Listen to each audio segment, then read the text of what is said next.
Saya akan banyak mengupas, berbicara, banyak tentang customer experience atau pengalaman bersama para pelanggan ya, apa aja yang harus kita lakukan.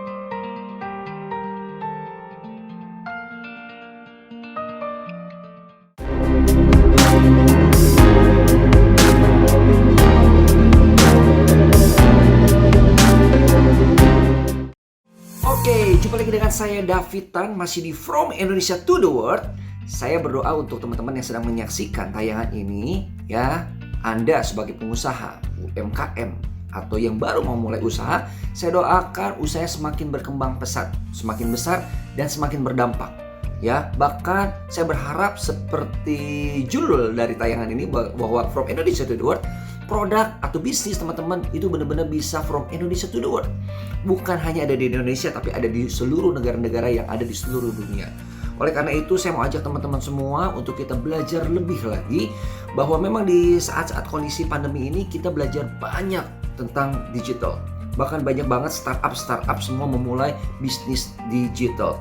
Tetapi jangan salah, digital itu merupakan sebuah cara, salah satu cara aja. Tetapi next berikutnya teman-teman harus mengisi, harus ada nyawanya, harus ada sebuah pengalaman ya antara teman-teman sebagai pengusaha, sebagai pemilik produk, sebagai pemilik brand dengan customer, pelanggannya teman-teman. Nah, ini akan menentukan usahanya teman-teman ini akan berjalan long term ya, dan juga customer teman-teman atau pelanggan teman-teman itu tetap setia atau jangan-jangan sudah pindah ya ke brand-brand yang lainnya. Oke, saya mau kasih ilustrasi buat teman-teman semua. Ibarat nih ya, pasti teman-teman semua sedang menyaksikan yang ini pernah ya merasakan yang namanya pacaran. Oke, jadi kalau misalnya normal nih ya, saya misalnya pria nih, kita melihat lawan jenis gitu kan, saya melihat wanita, wih cantik banget gitu kan, rambutnya panjang ya, udah gitu mungkin penampilannya juga keren. Tapi itu baru permulaan teman-teman.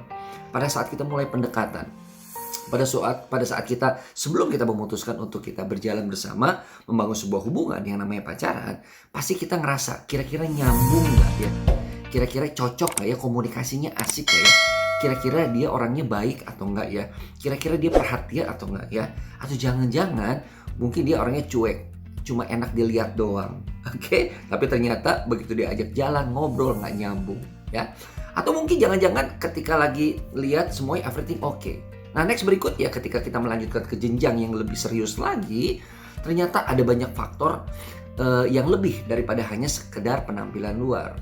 Kadang-kadang komunikasi ya, perhatian-perhatian kecil yang kadang-kadang kita pikir cuma gitu doang, ternyata justru itu yang sangat besar. Nah, sekarang balik lagi sama di dalam dunia usaha juga. Kadang-kadang mungkin kita tertarik ke dalam sebuah bisnis atau orang tertarik ke dalam brand atau bisnis ya teman-teman. Mungkin dari tampak luarnya bagus. Wih, ini keren banget. Mengikuti perkembangan zaman ya. Udah digital banget.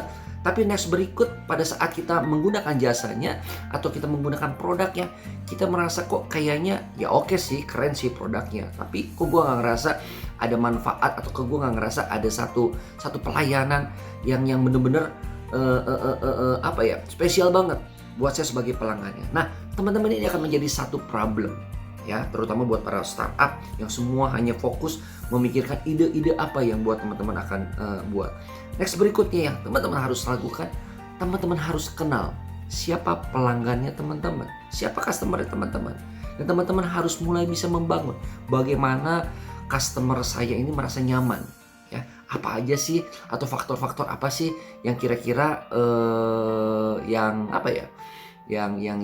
diinginkan ya. Contoh-contoh nih ya, sekali lagi saya bergerak di dalam sebuah bisnis F&B. Saya nggak bilang bisnis F&B sih, tapi saya bilang business people dengan cara menyediakan tadi salah satunya produk yaitu F&B ya, food and beverage ya. Nah, yang saya mau sampaikan adalah gini, kira-kira produk apa nih ya yang memang disukai ya oleh target market yang memang saya mau sasar ya. Lalu kira-kira pelayanan seperti apa? Lalu kira-kira kondisi suasana lokasi, kebersihan ya, ambience-nya ya. Apakah ini benar-benar cocok seperti apa yang pelanggan atau customer saya harapkan? Nah, semakin ini ibarat kalau bahasa gaulnya ini gua banget gitu kan buat para pelanggan yang datang, maka produk atau tempat atau jasa teman-teman itu benar-benar semakin semakin kuat, ikatannya semakin kuat. Nah ini baru awal aja, masih banyak yang harus dibangun untuk kita benar-benar mengerti ya, atau membangun sebuah pengalaman experience bersama dengan para pelanggan kita. Oleh karena itu teman-teman, ayo ya, saya akan banyak mengupas berbicara banyak tentang customer experience atau pengalaman bersama para pelanggan ya. Apa aja yang harus kita lakukan sehingga bukan hanya transaksi jual dan beli, bukan hanya hubungan antara pembeli dan penjual, tetapi akan tercipta sebuah atmosfer ya, bahwa kita lebih daripada hanya hubungan antara penjual dan pembeli. Ada hubungan persaudaraan, pertemanan yang akrab, sehingga ketika orang datang ke tempatnya teman-teman atau merasakan produknya teman-teman, mereka merasakan sebuah sensasi, pengalaman, kedekatan, kehangatan ya, dan itu yang akan membekas masuk di dalam hati, pikiran dan alam bawah sadar dari para pelanggan teman-teman, sehingga ketika para customer tersebut, contoh misalnya, aduh gue lagi pengen banget ngopi, tiba-tiba ting, kopi apa yang mempunyai pengalaman yang sangat baik yang ada di dalam benak para customer dari teman-teman. Oleh karena itu, yuk saya ajak teman-teman semua untuk kita mulai masuk ya di dalam kondisi hybrid, online, offline. Kita mulai memahami para customer kita lebih dalam lagi ya, lebih dekat lagi, sehingga produk kita betul-betul membekas ya dan masuk di dalam hati dan pikiran para customer kita. Oke, saya terus berdoa buat teman-teman semua, tetap semangat, maju terus ya, from Indonesia to the world. Karena saya yakin ya, dengan produk-produk teman-teman yang akan ada di seluruh dunia itu akan mengharumkan ya, salah satu cara membangun ya, memperkenalkan Indonesia semakin lebih masif lagi. Oke, thank you teman-teman. Kita ketemu lagi di video kita yang berikutnya, dan tetap semangat, from Indonesia to the world. See you and bye-bye.